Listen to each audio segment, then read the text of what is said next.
Adulte. Mode d'emploi. Adulte. Difficile, hein. Avec quoi Adulte. Adulte. J'en peux plus de ce mot. Bah si, adulte. Ça va le faire. De ouf. Adulte. Mode d'emploi. Oh yeah. Bien le bonjour tout le monde, bienvenue dans Adulte Mode d'Emploi. Je suis toujours avec Louane, la meilleure d'entre nous. Oui, merci Valentin pour cette introduction. Ça va et toi ? Ça va très très bien. Aujourd'hui, on va parler de santé sexuelle. Comment en parler ? Trouver un bon spécialiste, parce que dans mes souvenirs, au lycée, à part mettre des préservatifs sur des bananes, on n'a pas appris grand-chose à l'école. T'as de la chance, moi j'ai même pas eu ça. Moi j'étais dans un collège privé, donc on n'était pas sur une grande ouverture. Il y avait Madame Rossi, 65 ans, qui nous disait tous les garçons vont sortir de la salle et on va faire un croquis. C'était un délire. Donc ouais, moi j'ai pas trop eu ça ni à la maison non plus. C'est vrai qu'en grandissant, moi je pensais que tout le monde, ou tous les gens de mon âge étaient plutôt au fait de tous ces trucs. Et il se trouve qu'en rencontrant diverses personnes, j'ai vu que beaucoup de gens n'étaient pas forcément très préoccupés. Ouais, moi ça m'angoisse. Il y en a, ils savent pas ce que c'est une MST et tout. Sida et tout. Et je vois que Claire fait des yeux écarquillés en face de moi. Bonjour Claire. Bonjour. Bonjour. Pourquoi ces yeux ? Parce que je sens qu'on va avoir en fait besoin d'heures et d'heures et d'heures d'enregistrement pour aborder tous ces sujets. Qui es-tu Claire ? Alors, je suis sexologue et thérapeute de couple. Donc, je vois beaucoup de gens différents et je traite de beaucoup de problématiques et de thématiques différentes. Donc tu as toutes les réponses à nos questions. Alors peut-être pas, parce qu'on peut toujours apprendre et que je n'ai pas toutes les connaissances, mais je pense qu'on va pouvoir quand même aborder pas mal de sujets. Déjà, à partir de quand on prend soin de sa santé sexuelle en fait ? Qu'est-ce qu'on doit faire ? Quels sont les... Est-ce qu'on doit aller voir un gynéco tous les ans et est-ce qu'on peut trouver un praticien safe autour de chez soi facilement ? Comment ça se passe ?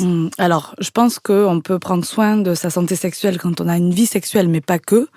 Parce que même quand on n'a pas de vie sexuelle active, on a quand même des organes qu'il s'agit de pouvoir un petit peu regarder et dont il s'agit de pouvoir s'occuper. Ensuite, on n'a pas besoin d'aller chez le gynéco une fois par an, sauf si il y a eu déjà rencontre et diagnostic de quelque chose, par exemple avec un ou une gynéco qui va proposer un suivi annuel. Par exemple, une personne à vulve qui a eu un HPV, un papillomavirus, on va lui conseiller de faire un frottis vaginal une fois par an, là où pour les autres personnes à vulve, ça sera plutôt une fois tous les 2 ans, voire tous les 3 ans. Donc, du coup, on n'a quand même pas d'obligation. Ça dépend vraiment de chaque personne, de chaque parcours et de chaque état de santé. Pour trouver un praticien ou une praticienne safe. Ouais, hyper important. Ouais, hyper important. Déjà, le premier conseil, ça serait peut-être de dire, si vous ne vous sentez pas à l'aise avec la personne que vous avez rencontrée, gynéco, sage-femme ou médecin ou autre, vous n'êtes pas obligé d'aller la revoir ou le revoir. À la revoyure. Voilà, c'est quand même hyper important de le dire parce que je pense qu'il y a beaucoup de gens qui sortent du système de soins et qui, du coup, n'ont pas envie, n'ont pas confiance pour revenir voir des praticiens, qui n'y vont pas et qui laissent un peu échapper parfois un suivi ou une prise en soin de leur santé sexuelle. Donc ça, jamais on ne se force à aller voir quelqu'un avec qui on n'est pas à l'aise, avec qui on ne se sent pas d'aborder des sujets, quels qu'ils soient. Il y a d'autres praticiens probablement qui sont faits pour vous, donc il faut peut-être un peu chercher.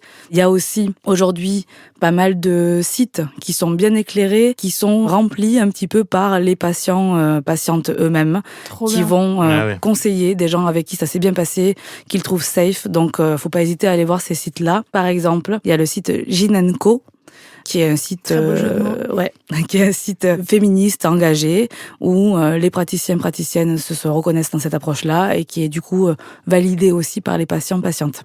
Ok, donc, trop bien. C'est pas mal. Il y a un autre site qui s'appelle les Clés de Vénus. Ça, c'est pareil. C'est pour des gynécos safe, justement, des personnes qui sont aussi un petit peu en connaissance des thématiques LGBTQIA+, avec qui on peut aller parler de pratiques et de sexualité qui ne sont pas que classiques, entre guillemets. Donc, faut vraiment pas hésiter à aller voir sur ces c'est trop bien, c'est sites-là. Trop bon tips. Trop chouette. Et du coup, on parlait des personnes à vulve, mais pour les personnes à pénis, souvent il y a beaucoup moins d'informations à ce niveau-là. Qui on va voir quand, comment on trouve ? Ouais, alors c'est vrai que déjà il y a quand même le médecin généraliste qui peut être la première intention pour à peu près tout le monde, personne à vulve comme personne à pénis. Médecin généraliste, c'est sûr que si c'est le vieux médecin de famille, c'est souvent cette image-là qu'on prend. Le vieux médecin de famille à qui on n'ose pas parler de sa sexualité, ça ne va pas marcher. Donc, faut essayer d'en trouver d'autres. Il y a plein de médecins généralistes qui se sont formés un peu en gynéco, donc avec qui on peut avoir un suivi gynéco pour les personnes à vulve. Et il y a aussi des sages-femmes qui font de très bons suivis gynéco et on ne les cite jamais assez. Ce qui est important, c'est un suivi proctologique à partir d'un certain âge pour les hommes qui ne se font pas pénétrer et peut-être un peu plus tôt, ce suivi procto, voire annuel pour les hommes qui ont une sexualité pénétrative, pour les hommes qui ont des rapports sexuels avec des hommes par exemple. Ensuite, il y a un médecin qui s'appelle l'urologue. Lui, généralement, on va le voir quand il y a des dysfonctions érectiles. Donc, c'est aussi des consultations peut-être plus tardives en termes d'âge, mais on peut très bien aller faire un check-up un peu général aussi avec ces médecins-là pour voir un petit peu ce qui se passe, comment ça se passe, si la mécanique va bien. Voilà, donc ça, c'est un petit peu les conseils pour les personnes à pénis. Et tu parlais de rendez-vous, de suivi proctologique. J'ai un pote, je vais pas dire son nom quand même. Si ? Non. Qui a rendez-vous bientôt et qui stresse un peu. C'est quoi, ça consiste en quoi en fait ? Souvent, ça passe par un toucher rectal. C'est bien ce qu'il craignait. Oui. Je ne saurais pas dire si le toucher rectal est systématique à chaque visite ou s'il peut y avoir simplement une observation aussi visuelle et clinique sans toucher rectal. Il y a plein de gens que ça peut freiner, ouais. Ça peut freiner, mais à la fois les frottis et les examens que peuvent faire les personnes à vulve, qui sont aussi des examens un peu d'intrusion. On en a marre. Voilà. On fait la révolution. On apprend à les faire. Allez-y, là, vous faire toucher le cul un peu, on en a marre. Ne regarde pas comme ça quand tu me dis ça. Tu y vas là, Valentin, stop. Est-ce qu'on peut aller en rendez-vous gynéco avec son ou sa partenaire pour juste peut-être poser des questions ou se renseigner ou faire même la consultation avec quelqu'un ? Alors j'ai envie de répondre un grand oui. Ça serait bien que les couples, les partenaires puissent accompagner les personnes qui sont concernées en consultation gynéco. Évidemment, la question se pose avec les praticiens, mais je n'ai jamais entendu quelqu'un qui était contre accueillir le ou la partenaire de la personne en question. Niveau contraception, gros sujet. Grosse charge mentale. C'est souvent une grosse charge mentale pour l'un ou l'autre des parties. Qu'est-ce qu'on choisit ? Comment on le choisit ? Est-ce qu'il existe des choses durables pour les personnes à pénis ? Parce que c'est quand même souvent les personnes à vulve qui s'en chargent. Ouais, voilà. Ouais, Alors, qu'est-ce qu'on choisit ? Déjà, on apprend qu'il n'y a pas de meilleure contraception. La bonne contraception, c'est celle qui convient à la personne. Donc, il faut pouvoir être à l'aise avec le système de contraception qu'on va choisir. Elles se valent toutes en termes de risque et... En termes de pourcentage de grossesse non désirée sous contraceptif, elles ne se valent pas toutes. Il y a des contraceptifs qui sont plus efficaces sur les pourcentages. Après, si toi, t'es à l'aise plutôt de prendre celui-là parce que c'est ton choix et que tu fais en sorte que ça se passe bien, que tu testes au moins en tout cas ce système-là, que tu le suis correctement parce que parfois c'est plus ou moins contraignant. Une pilule à prendre tous les jours, pour certaines personnes, ça va être hyper contraignant. Un implant, par contre, pour d'autres, ça va être beaucoup mieux. Un DIU hormonal ou au cuivre, pour certaines personnes, ça va pas être accepté. Enfin, il y a vraiment, je pense, pas de conseils à donner, si ce n'est qu'il faut donner de l'information aux personnes.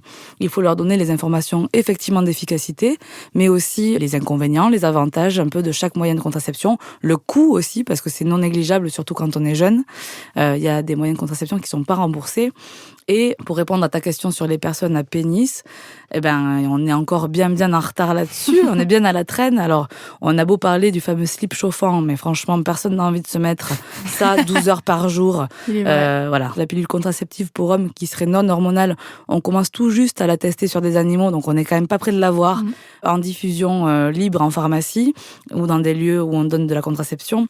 Donc, à ce jour, pour les personnes à pénis, nous trouvons toujours le préservatif, qui fonctionne quand même pas trop mal, et nous trouvons des systèmes de contraception plus définitifs comme la vasectomie, qui est quand même très très peu répandue en France, trop peu répandue en France, je pense, à mon avis, et qui gagnerait à être plus connue, dédramatisée, plus informée, et qu'on puisse aussi donner accès à ça aux personnes qui le souhaitent.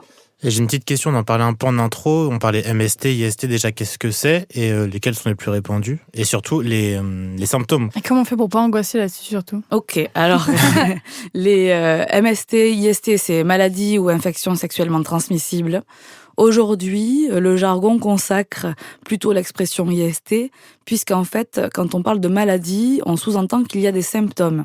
Et ce dont on s'est rendu compte, c'est qu'il y a des infections sexuellement transmissibles qui sont bien présentes et qui sont asymptomatiques, puisque on prend bien en considération le fait qu'il puisse y avoir des infections sans symptômes. Sinon, pour les symptômes, tout ce qui est de l'ordre de différent de d'habitude, ça doit vous alerter un petit peu. Donc c'est quand même important de se regarder, de se sentir, d'être un peu vigilant à ces cycles, comment on évolue, les pertes, comment elles sont. Donc, s'il y a des pertes un peu cheloues, peut-être que c'est un indice d'IST. Tout ce qui gratte, pique, démange, brûle, c'est important d'aller le faire voir, ou d'en parler en tout cas pour voir ce que ça pourrait être.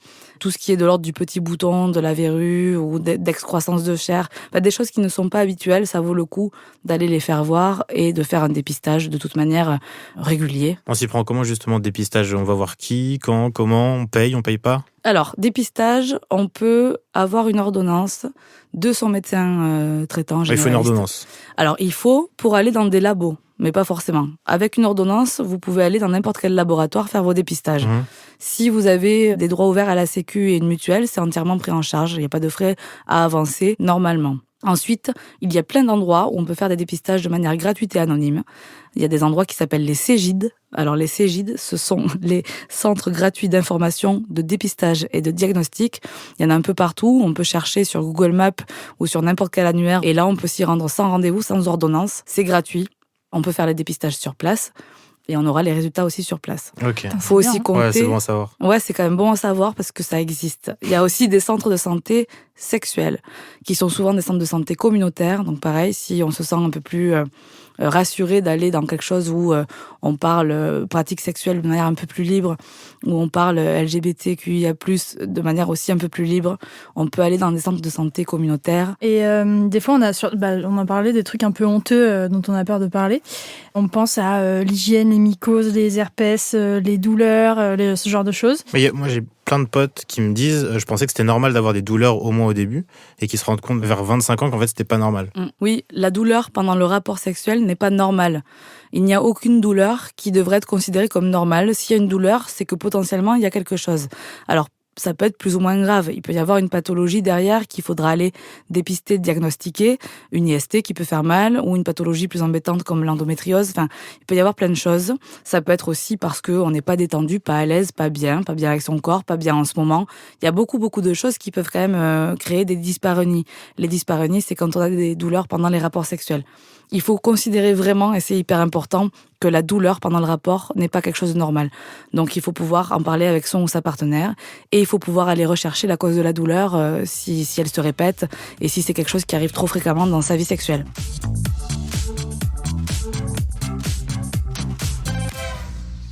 Merci beaucoup pour l'épisode très complet. On a appris encore plein de trucs. Ouais, merci me semble-t-il. Claire. Qu'est-ce que tu as appris toi, Valentin ? Déjà qu'il y a des sites qui répertorient les praticiens safe autour de chez soi, ce qui est hyper important, qu'on se sente à l'aise avec un médecin. Il y a des médecins qui ont des connaissances particulières sur la thématique LGBTQIA+, ce qui est déjà hyper important aussi. Il est vrai. Il y a aussi la question contraception. Celle qui est le mieux, c'est celle qui nous correspond.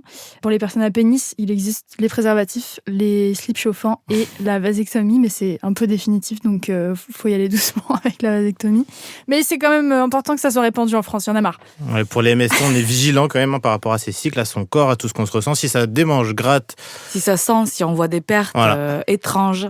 S'il y a un truc différent d'habitude, quoi. Il faut aller faire un dépistage ou faire un test de grossesse. C'est important. On n'a pas parlé de ça aussi, mais c'est important quand même.